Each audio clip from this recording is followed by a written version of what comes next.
दोस्तों हम फिर से लेकर आ चुके हैं आप लोगों के लिए शाम की सभी ताज़ा और बड़ी खबरें। एक एक कर आपको सारी खबरों की जानकारी देंगे आज देश दुनिया में क्या कुछ हो रहा है। दरअसल दोस्तों सबसे पहली जो बिग ब्रेकिंग न्यूज़ आ रही है आपको बता दो तो राहुल गांधी का केंद्र सरकार के ऊपर बड़ा हमला। बोले आशीष मिश्रा जैसे लोग किसानों को रास्ते के कीड़े मकोड़े समझते हैं, जी हाँ, और केंद्र सरकार इन जैसे लोगों को सर पर बिठा लेती है। इसके बारे में आपको विस्तार से बताएंगे। वहीं पर दोस्तों अगली बिग ब्रेकिंग में हम आपको बताएंगे राकेश टिकट बोले जितनी जल्दी बेचू लाल, जी हाँ, सत्ता से बाहर चले जाए उतना ही होगा, पूरे देश को बेच दिया है मोदी जी ने। इसके बारे में आपको विस्तार से बताएंगे। वहीं पर दोस्तों आशीष मिश्रा की बेल कैंसिल होने पर किसानों ने कहा कि बिल्कुल सही किया गया, जी हाँ, इसको बेल मिलनी नहीं चाहिए किसी भी हालत में। इसके बारे में भी आपको विस्तार से बताएंगे। वहीं पर दोस्तों रक्षा मंत्री राजनाथ का सोशल मीडिया पर बना जमकर मजाक, लोगों ने घेर लिया। दरअसल दोस्तों सावरकर को बदनाम करने की बात कर रहे हैं रक्षा मंत्री राजनाथ, जिसने दोस्तों अंग्रेजों से 2 बार माफी मांगी थी और कैसी गलत बयानबाजी की, इसके बारे में भी आपको बताएंगे। वहीं पर दोस्तों अगली बिग ब्रेकिंग में हम आपको बताएंगे दोस्तों कन्हैया कुमार भड़के हिमाचल प्रदेश में, बोले भारतीय जनता पार्टी सिर्फ देश को बेच सकती है, देश में संपत्तियां बना नहीं सकती, ये तो कांग्रेस के जमाने की बनी हुई थी। इसके बारे में भी आपको विस्तार से बताएंगे। वहीं पर दोस्तों प्रज्ञा ठाकुर पर भड़के अभीसर शर्मा, बोले मालेगांव का जब केस आता है बम विस्फोट का तो प्रज्ञा ठाकुर व्हील चेयर पर आ जाती हैं, लेकिन जैसे ही दोस्तों इनका एक वीडियो वायरल हो रहा है जिसमें एक गरबा करती हुई नजर आ रही है, इसके बारे में भी बताएंगे। वहीं पर दोस्तों अखिलेश यादव का योगी आदित्यनाथ और केंद्र सरकार के ऊपर बड़ा हमला, बोले आया तो दुगनी हुई है लेकिन अडानी और अंबानी की, किसानों की नहीं। इसके बारे में भी आपको विस्तार से बताएंगे। वहीं पर दोस्तों निर्मला सीतारामन की हुई दोस्तों इंटरनेशनल बेइज्जती। दरअसल जब लखीमपुरी घटना के बारे में पूछा गया तो मैडम बोलती भी नजर आई कि बहुत ही दुखदायक है, लेकिन पूरे देश में ऐसी घटनाएं हो रही हैं, सबके बारे में ही बात करना चाहिए। बताइए दोस्तों प्रधानमंत्री को बचाने का क्या रास्ता ढूंढा है, इसके बारे में भी आपको विस्तार से बताएंगे। वहीं पर दोस्तों अगली बिग ब्रेकिंग में हम आपको बताएंगे, जी हाँ, दरअसल दोस्तों आपको बता दें असदुद्दीन ओवैसी बोले जो लोग सावरकर को सपोर्ट कर रहे हैं वो खुद आरएसएस के एजेंट है, जी हाँ, इसके बारे में भी आपको विस्तार से बताएंगे।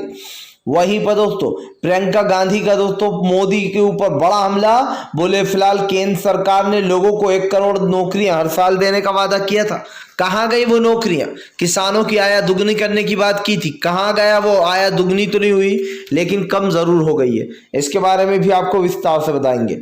वहीं पर दोस्तों अगली बिग ब्रेकिंग में हम आपको बताएंगे, जी हाँ, दरअसल दोस्तों आपको बता दें आधी रात को अजय मिश्रा के खिलाफ किसानों ने निकाली कैंडल मार्च, बोले फिलहाल इसको हटाओ, जी हाँ, जब तक ये नहीं हटेगा तब तक इसी तरीके से प्रदर्शन होगा।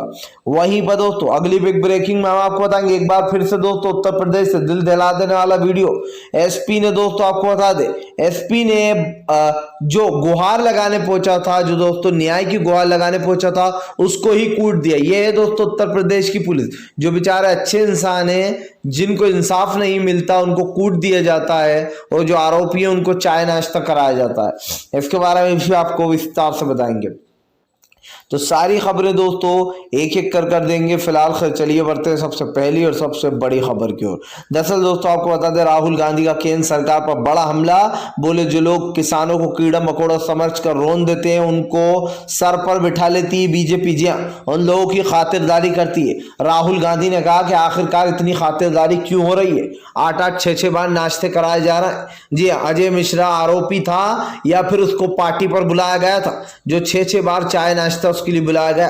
दरअसल दोस्तों जब तक बाप अच्छे खासे पद पर है, ये आप समझ सकते हैं कि गृह राज्य मंत्री के जब तक पद पे अजय मिश्रा तब तक उसके बेटे के साथ अच्छा व्यवहार ही किया जाएगा, यहां तक कि उसके ऊपर सही से कार्रवाई भी नहीं होगी। राहुल गांधी ने कहा जो लोग किसानों को कुचल रहे हैं उनको सर पर बिठाया जा रहा है और उनकी खातिरदारी की जा रही है और उनसे कहा जा रहा है लो अब की बार तो 4 को, अगली बार और यही कर आना। और दोस्तों सरकार का विरोध उठ रहा है। सरकार जिस तरीके से दोस्तों विरोध कर रही है साफ दिखाई दे रहा है कि फिलहाल राहुल गांधी ने सरकार की एक एक धज्जियां उड़ा डाली और छोटी छोटी चीजों को उठा दिया। आपको बताता चलूं दोस्तों, राहुल गांधी ने केंद्र सरकार पर निशाना साधते हुए साफ कहा है कि फिलहाल उन लोगों को सर पर बिठाया जा रहा है जो लोग किसानों के ऊपर जो है दोस्तों गाड़ियां चढ़ा रहा है। राहुल गांधी ने कहा केंद्र सरकार का यह फर्ज बनता था कि आशीष मिश्रा के सांसद अजय मिश्रा को भी जेल भेजा जाए और जब तक अजय मिश्रा पद पर है तब तक यह आंदोलन रुकने वाला नहीं है। आपको बता दो दोस्तों, आंदोलन को लेकर राहुल गांधी ने साफ कर दिया है कि कांग्रेस तब तक आंदोलन आगे बढ़ाएगी जब तक कि अजय मिश्रा जैसे लोगों को हटा नहीं दिया जाता। समझिए दोस्तों, सवाल ये नहीं है कि अजय मिश्रा जैसे लोग बाहर घूम रहे हैं, सवाल ये है कि बीजेपी उन लोगों को सपोर्ट कर रही है। इन जैसे लोग दोस्तों दो कौड़ी के होते हैं जो जेल के पीछे सड़ते अभी, लेकिन इन जैसे लोगों को बचाया जाता है। और ये बचाती कौन है दोस्तों? बीजेपी की सरकार। आज भले ही आपको दिखावे के लिए आशीष मिश्रा को जेल भेज दिया गया हो दोस्तों, लेकिन इस सरकार के ऊपर भरोसा करना यानी कि अपना सर फोड़ना, जी हाँ, खुद ही अपना सर फोड़ना, क्योंकि ये सरकार सिर्फ और सिर्फ दिखावे पर चलती है। लोगों ने विरोध किया तो उसको आशीष मिश्रा के ऊपर कार्रवाई हो गई, अगर विरोध नहीं करते तो आशीष मिश्रा आराम से बाहर घूम रहा होता। फिलहाल खैर चलिए हम बढ़ते हैं दोस्तों एक और अगली बिग ब्रेकिंग की तरफ। बता दोस्तों अगली जो बड़ी खबर निकल कर आ रही, किसान नेता राकेश टिकैत भड़के, बोले बेचूलाल जितनी जल्दी सत्ता से बाहर चले जाएंगे उतनी जल्दी देश का विकास हो जाएगा। आपको बता दोस्तों, एक बार फिर से राकेश टिकैत ने मोदी सरकार को घेरते हुए कहा है कि पूरा देश धीरे धीरे कर बिक गया है, जितनी जल्दी बेचूलाल सत्ता से जाएंगे उतनी जल्दी देश का विकास होगा। आपको बताता चलूं दोस्तों, इस वक्त राकेश टिकैत ने जमकर हमला बोला है और राकेश टिकैत का कहना है कि फिलहाल प्रधानमंत्री नरेंद्र मोदी के नेतृत्व में देश काफी ज्यादा कह सकते हैं दोस्तों महंगाई दौर से गुजर रहा है, क्योंकि दोस्तों इस वक्त महंगाई चरम सीमा पर है। पेट्रोल डीजल गैस के दाम आप देख सकते हैं और यहाँ पर साफ साफ राकेश टिकैत ने कहा कि 2024 में इस देश की जो जनता है वो इस सरकार को सत्ता में आने नहीं देगी। राकेश टिकैत ने कहा कि पहले रेलवे स्टेशन बिक गए, हवाई अड्डे बिक गए, बस अड्डे बिक गए, पाइपलाइनों को बेच दिया गया, पेट्रोल डीजल इन चीज़ों का भी दोस्तों किस तरीके से दुरुपयोग किया जा रहा है, लोगों की जेबों से लगातार माल खींचा जा रहा है। देश में दोस्तों महंगाई किस स्तर पर है ये आपके सामने। अगर देश की जनता ये भी देखकर सोचती है कि अब की बार भी मोदी को, तो फिर उन अंधभक्तों की रेहड़ी में आप भी लग गए हो।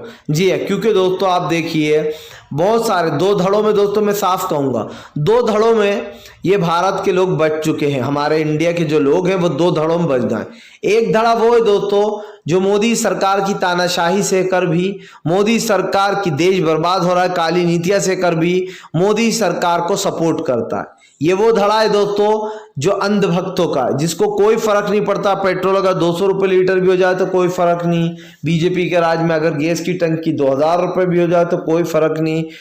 लेकिन दोस्तों एक धड़ा वो है जो सच के साथ चलता है, जिसके मन में हिंदू मुसलमान नहीं है, जिसको सच्चाई से मतलब है। और राकेश टिकैत ने कहा कि वो धड़ा किसानों के साथ है और किसान सरकार को वोट की चोट जरूर देगा। फिलहाल खैर चलिए हम बढ़ते हैं दोस्तों एक और अगली बिग ब्रेकिंग की तरफ। बता दोस्तों अगली जो बड़ी खबर निकल कर आ रही, रक्षा मंत्री राजनाथ का सोशल मीडिया पर जमकर घेराव किया लोगों ने, जी हाँ, आलोचना की है। दरअसल दोस्तों रक्षा मंत्री राजनाथ बीजेपी के उन गिने चुने नेताओं में से जिनके बयानों को ज्यादातर लोग पसंद करते हैं, हेट नहीं करते, क्योंकि ज्यादातर ये बयानबाजी सोच समझ कर देते हैं। अब दोस्तों रक्षा मंत्री राजनाथ ने एक ऐसा बयान दे दिया जिसके बाद ये समझ में आ गया कि रक्षा मंत्री राजनाथ भी बीजेपी और आरएसएस की सोच पर ही चल रहा है। दोस्तों कल रक्षा मंत्री राजनाथ ने एक बयान दिया, आरएसएस के साथ थे, उनकी मीटिंग थी, बुक लॉन्च था। उसके दौरान रक्षा मंत्री राजनाथ ने कहा कि लोग यूं ही सावरकर को बदनाम करते हैं, जबकि सावरकर ने माफी अंग्रेजों से 2 बार माफी मांगी। दोस्तों सावरकर ने अंग्रेजों से, सावरकर ने माफी जो है वो किसके कहने पर मांगी थी? गांधी जी के कहने पर। बताइए दोस्तों, अब इतना बड़ा इल्जाम गांधी जी पर लगा दिया गया। ये लोग किसी को नहीं छोड़ते दोस्तों, चाहे देश का महापुरुष हो, हमारे देश का जवान हो जो शहीद हो रहा है, उस तक को जब ये लोग नहीं छोड़ते तो फिर गांधी जी को क्या छोड़ेंगे। रक्षा मंत्री राजनाथ ने कहा कि गांधी जी ने कहा था सावरकर से माफी मांगने के लिए, इसलिए उन्होंने 2 बार माफी मांगी। समझिए दोस्तों, अगर मुझसे कोई कहे दोस्तों कि तुम माफी मांग लो, तो मैं तो दोस्तों अंग्रेजों से कभी माफी ना मांगू, आप कभी माफी ना मांगो अंग्रेजों से। क्यों मांगे? सवाल ये है दोस्तों कि आज रक्षा मंत्री राजनाथ के मुंह से ये बयान निकला कि सावरकर तो एक बहुत ही अच्छे इंसान थे जिन्होंने देश की लड़ाई में एक अहम भूमिका निभाई है। सोचिए दोस्तों, सावरकर को बचाया जा रहा है, जिस सावरकर की दोस्तों आपको बता दें गांधी जी की हत्या में हाथ था। जी हाँ दोस्तों, सावरकर, आप गोडसे के साथ देख सकते हैं सावरकर को कि किस तरीके से गोडसे के साथ बैठा जिसने गांधी जी की हत्या की थी। नाथूराम गोडसे के साथ दोस्तों आपको बता दें सीधे सीधे यहाँ पर सावरकर भी था और उस लड़ाई में ये साफ था कि गांधी जी को मारने की जो प्लानिंग बनाई गई थी वो गोडसे, सावरकर और बीजेपी आरएसएस के लोगों द्वारा बनाई गई थी। अब दोस्तों ये साफ दिखाई देता है कि बीजेपी का बस नहीं चल रहा, वरना ये लोग दोस्तों गोडसे और सावरकर को जो यहाँ पर वो दे डाले अवार्ड। जी हाँ, कि भैया तुमने जो भी किया था वो सही किया था। जी हाँ, कैसे गांधी जी के हत्यारों को बचाया जा रहा है और उन लोगों को सपोर्ट किया जाता है, नाथूराम गोडसे जैसे लोगों को। लेकिन इसी के ऊपर असदुद्दीन ओवैसी ने भी कल हमला बोला था और कहा था कि बीजेपी और आरएसएस का बस नहीं चल रहा, वरना वो सावरकर को जो यहाँ पर देश का राष्ट्रपति बनना डालते। और ये साफ है दोस्तों, अगर सावरकर आज होता तो बीजेपी वाले उसके दाग भी सारे धो डालते डिटर्जेंट से और कह देते, क्लीन चिट दे देते कि देखो ये तो बहुत बड़े देशभक्त है। अब आप समझिए दोस्तों कैसे लोगों को बचाया जाता है, जो लोग देश में नफरत फैलाते हैं, जिन्होंने गांधी जी की हत्या का प्लान बनाया, उन लोगों को भी अब देश का जो है देशवासी होने का सर्टिफिकेट दिया जा रहा है फिलहाल।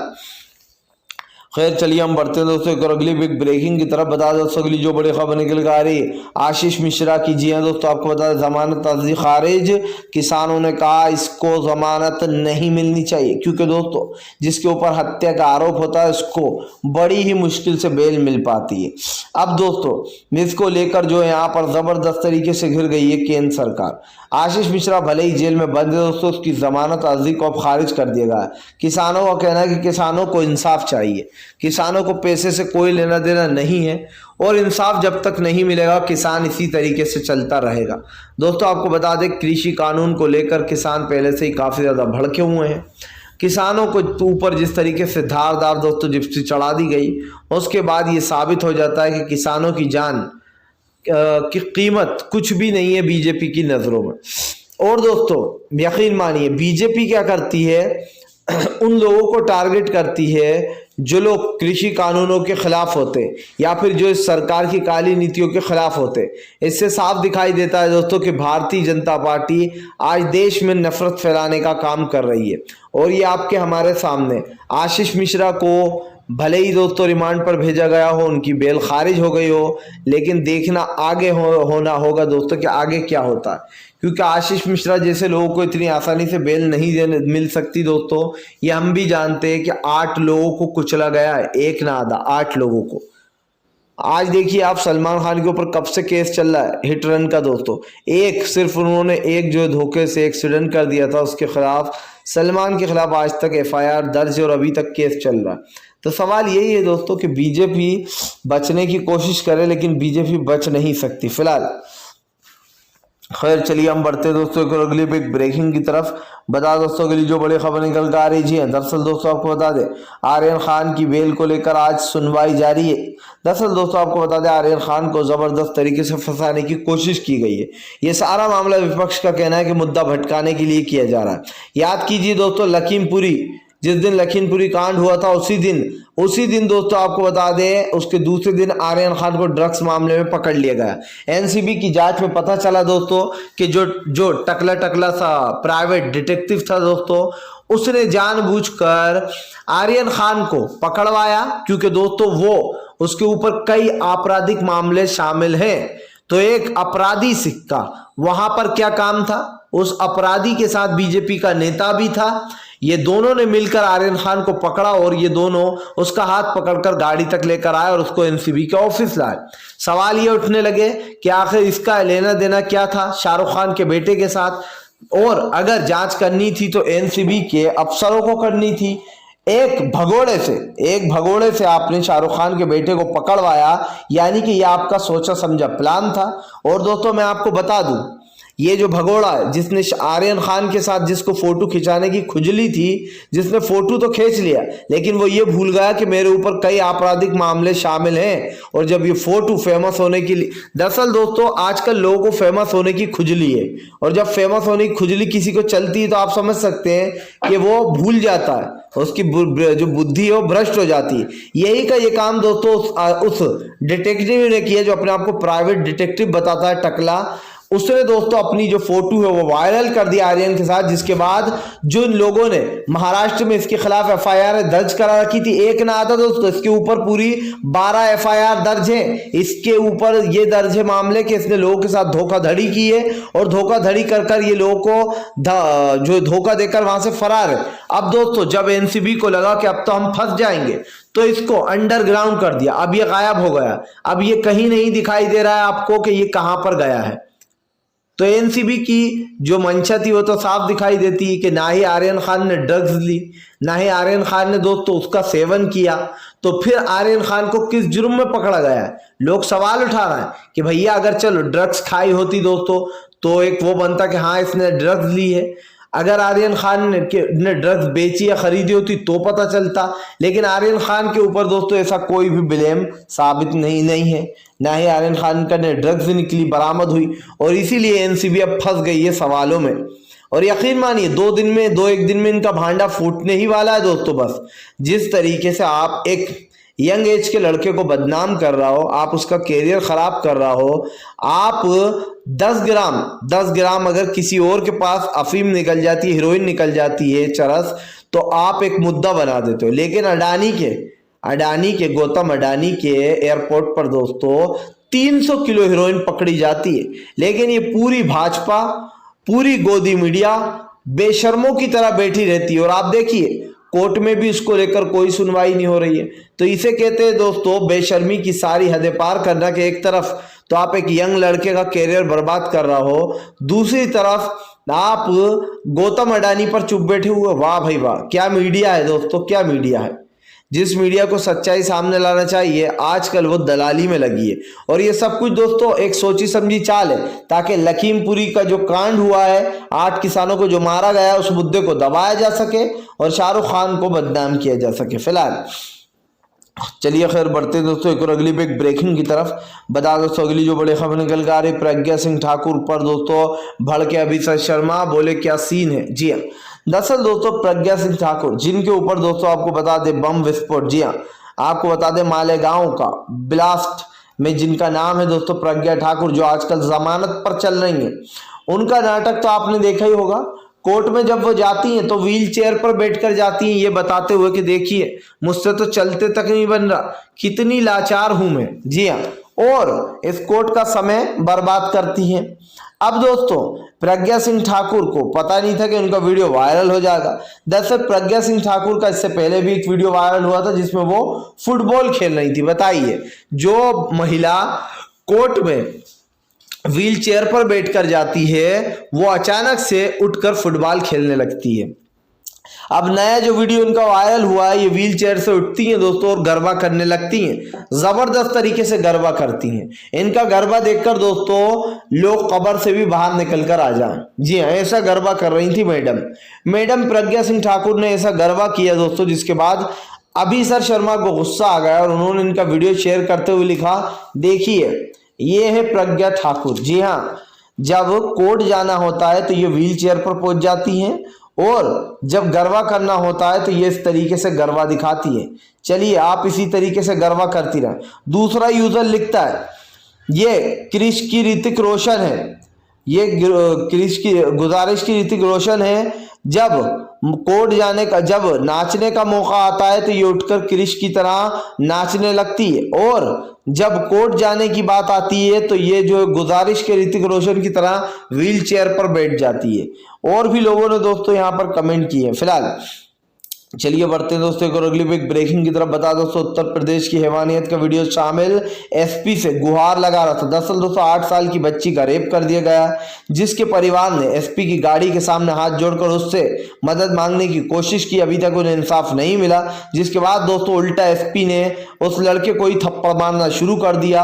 और दोस्तों ये बताता है कि उत्तर प्रदेश की पुलिस मासूमों पर हाथ उठाती है और आशीष मिश्रा जैसे लोगों को 6-6, 7-7 बार नाश्ता कराती है। ये है उत्तर प्रदेश के एसपी साहब जो जो लड़के को मारते हुए ले जा रहे हैं, जिसके बाद लोगों ने इनका वीडियो बना लिया।